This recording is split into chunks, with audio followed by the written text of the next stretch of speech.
here is my climate switch formula.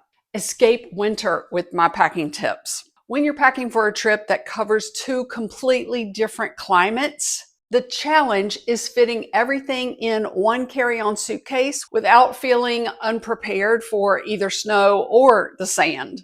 As a pilot's wife, I have learned that the key to mastering this transition starts with an easy but intelligent departure strategy. If you are leaving a freezing home for a tropical destination, some of these travel hacks are going to really help you. This is one of my most frequently asked questions from viewers, and that is, how do I pack for two climates? So I thought I would share my exact formula that I use to travel from cold to warm without ever checking a bag, unless you really want to. Phase one is the night before zone. Mastering the two climate carry-on starts with the way you organize that bag before you even zip it. You want to utilize a zone packing method where your arrival clothing is sitting right at the very top zone.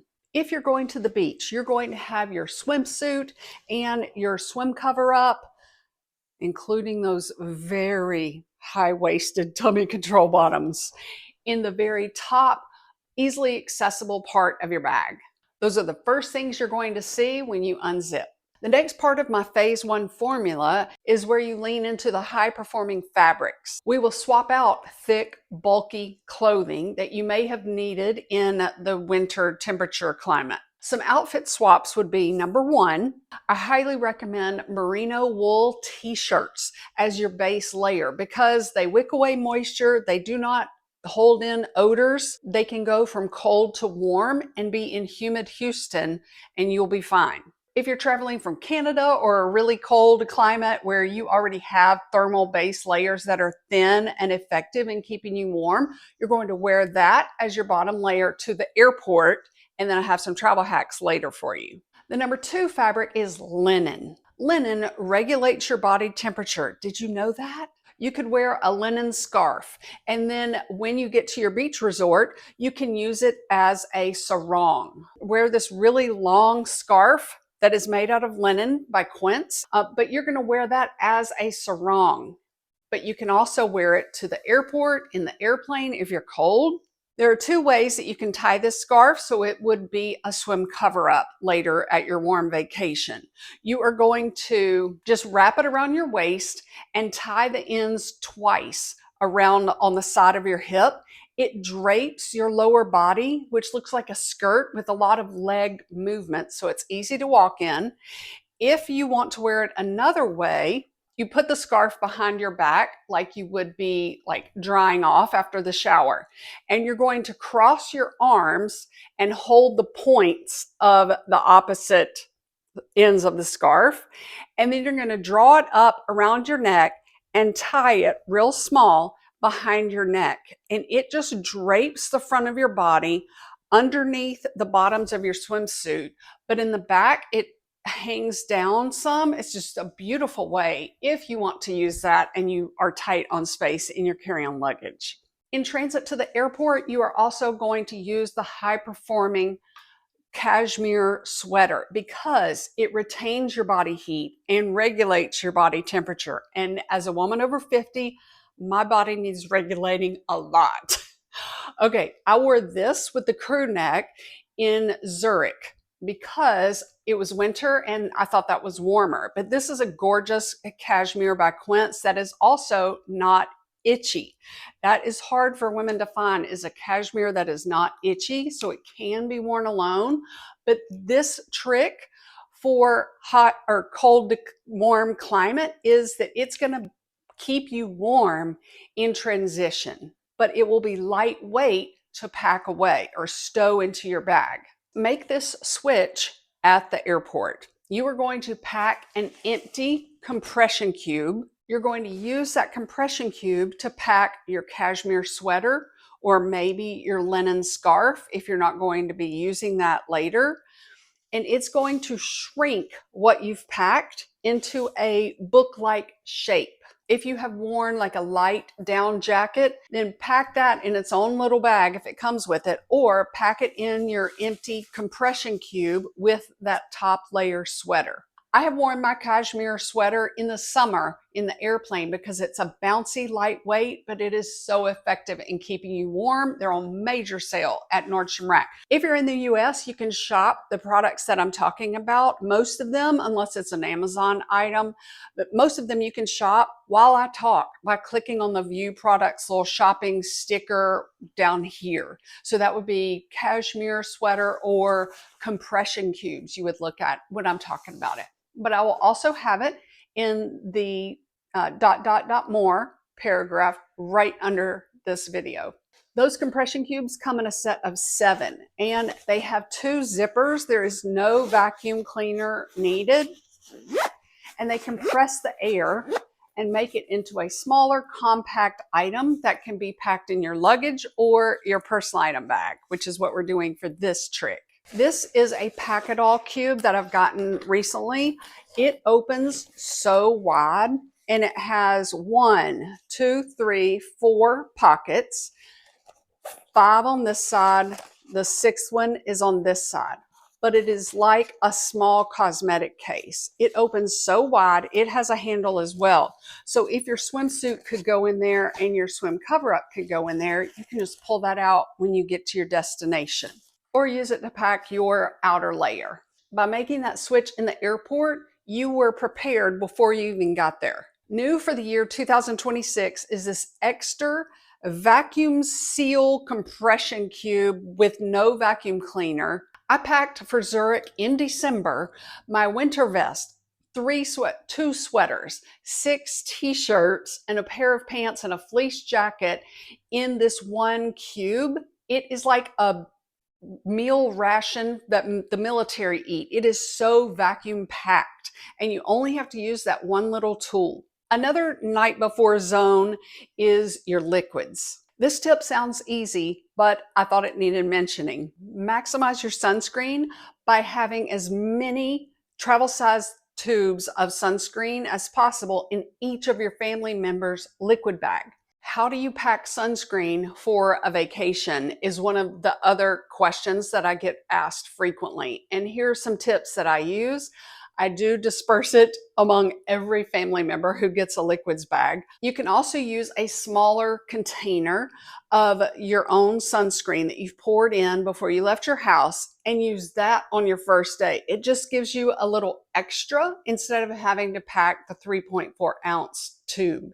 Another tip is to ask your taxi driver or your transportation from the airport to the beach resort hotel to stop by a grocery store to get some. Another tip is you can swap out your shampoo in like a shampoo in a travel size container into one of these. It held like 5 days of my shampoo in it, and it is almost flat. So you have more room for a tube of sunscreen. Okay, phase 2 is your departure day. These are important parts that are going to help you transition from cold to hot. On the day you leave, your outfit is the most important piece of luggage you will have. One thing you can do is wear your heaviest shoes in the airplane. This is an option as well, a hybrid sneaker. So it can be used to go on excursions at the beach, hiking a mountain near the beach, but it also has major arch support and is completely waterproof. If it's the same color as your pants, you can also go into a restaurant that's not super fancy. Since we want to dress strategically for the airport and in the airplane, here is one tip. Choose outfit pieces with a consistent color scheme so that the merino wool t-shirt that you wore in the airplane underneath that cashmere sweater can be worn another day with other vacation outfits. So you are packing less because the ones you do have are versatile. One of our viewers puts her shoes that she's going to change into in the outer water bottle pockets of her backpack so that she can make that switch in the airplane or in the airport. This is what we did when we left our home in Northern Virginia near Washington, D.C. to escape to the Bahamas. We left our down jackets in the car, and you can wear a packable thin down jacket, or what we did is I wore a hat and my gloves because those are easy to pack or stow in your suitcase or personal item bag, and the cashmere sweater. It was cold, but you can make it about 10 minutes if you know that bus is fixing to get to you. Instead of that cashmere sweater, you may want to pack, which is what I used in the airplane, a poncho. It will cover your body and your arms if you wear it just so to trap in that body heat, but it's also cashmere and very lightweight. So it will keep you very warm, but it folds down to almost nothing to be put in my personal item bag if I'm cold on the airplane, which is why I had it. But it can help you transition from the car to the airport. You may be skeptical, but you're really not going coatless unless you do leave your coat, because you have strategically planned a warm top layer to help you get to the airport. It's a swap with almost the same amount of heat. You've chosen items that are easy to tuck away once you get to the gate or the minute you step in that airport for your warm vacation getaway. Another travel trick that I use is if I am wearing a coat into the airport, I will have a grocery store trash bag in my coat pocket. And I will then, when I get inside or to the gate or in the airplane, I will just roll it up and just stuff it in that trash bag and kick it underneath the seat if there's no room in the overhead bins, which domestically, usually you do not have room for your coat. This phase is all about staying streamlined, so choose a personal item bag with a dedicated arrival zone pocket where you can stash your immediate change of clothes, like a pair of shorts or flip-flops for a quick swap later. When we were traveling to Hawaii, I packed a pair of shorts in the middle of my suitcase. So as soon as I got into the rental car restroom, I put on my shorts and put my jeans back in there, or pants in there. The next phase is phase 3. At 35,000 feet, here are some tips and tricks that you can do. The airplane cabin is the most neutral zone between your two climates, and it's the best place to prepare your body. Wear compression socks to keep your body healthy. You want to keep that circulation moving so that your legs aren't all swollen when you get there. I love the Dr. Scholl's compression socks. They look like business socks. They are not pretty whatsoever. But recently I have found some on Amazon. I can't put it in the corner here, so it'll be in the ... more paragraph for you. But they are mild compression, which are what my Dr. Scholl's are. I like the mild compression less than 15 mmHg. If you're searching, but I'll put my exact ones down there. They're so cute too. If you do have circulation issues though, talk to your doctor or your nurse first. This is also time to utilize that cashmere poncho as a cozy blanket if the cabin is cold. In Boeing airplanes, we have found that in the back of the airplane, it can get really, really cold, and you'll know the airplane you're flying on before your trip. There are 2 travel hacks if you do want to wear a lightweight cashmere poncho. I can make it pop up right there. The first way is to wear it like the turtle look. And you're going to stick your head through the neck hole of this poncho and then just pull it all forward if you're not using it as a blanket. And it's going to keep your core so warm and you're not weighted down. Like sometimes a scarf will make me feel weighted down or slumped forward. All right, the second way to wear the poncho is by Cara Cashmere. I think she has a video on YouTube. I found her just in December when I was searching. And you're going to hold both ends of the poncho behind your neck and have one arm through the hole of that neck. And you are just going to bring it around forward and stuff one end all through that hole of your poncho, and it's going to be a scarf, and it's so soft and warm and cozy. Or just pack that poncho in that compression cube into your personal item bag until you are coming back from your wonderful winter getaway. One of the most important parts of these phases happens 45 minutes before you land. I call it the arrival zone kit. You're going to take your arrival zone kit to the airplane lavatory and change it up. Either change your shoes, change your shirt, pull off the leggings and put on maybe some cropped pants that you've packed. By changing into your lightweight top before you ever step off the plane, you avoid the discomfort of walking through the terminal with all of your layers and being hot and stressed before you've gotten to your vacation spot.